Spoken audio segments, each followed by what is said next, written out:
আমি কেন সব সেক্টর ছেড়ে দিয়ে চীনা হাঁস নিয়ে ব্যাপকভাবে কাজ করছি, অন্যান্য সেক্টরটা একদম কমিয়ে দিয়েছি। আসসালামু আলাইকুম এভরিওয়ান, আমি আসাদ মানিকগঞ্জ থেকে। গত বেশ কয়েকটি ভিডিওতে আমি কিন্তু বলেছিলাম আমি অন্যান্য সেক্টর ছেড়ে দিয়ে চীনা হাঁস সেক্টরে প্রবেশ করব। বা চীনা হাঁস বলেন, তিতির পাখি বলেন, দেশি মুরগি বলেন, এই তিনটা আইটেম নিয়ে হচ্ছে আমি কাজ করব ব্যাপকভাবে। যেহেতু মোটামুটি 2 বছর যাবৎ চীনা হাঁস নিয়ে কাজ করছি, 2 বছরের অভিজ্ঞতার আলোকে আমি বলতে পারি সব সেক্টরের চেয়ে চীনা হাঁস সেক্টরটাই আমার জন্য লাভজনক বেশি এবং চাহিদাটাও বেশি।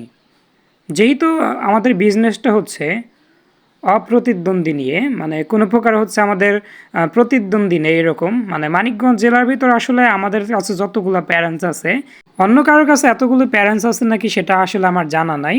বিভিন্ন জেলা থেকে হচ্ছে বাচ্চা কালেক্ট করে অনেকেই সেল করে, বাট আমাদের কাছে হচ্ছে নিজস্ব প্যারেন্টস আছে।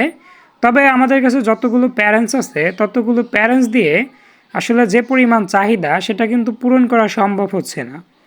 যে কারণে আমি বেশ কয়েকটা খামারি হচ্ছে যুক্ত করে নিয়েছি, মানে খামারি বললে অ্যাটলিস্ট ভুল হতে পারে, যেহেতু তাদের কাছে হচ্ছে 4 পিস 5 পিস এরকম করে চীনা হাঁস, মানে তাদের কাছেও যতগুলো বাচ্চা বের হচ্ছে সবই হচ্ছে আমাদের র্যাবিট ইগ্রুতে চলে আসে।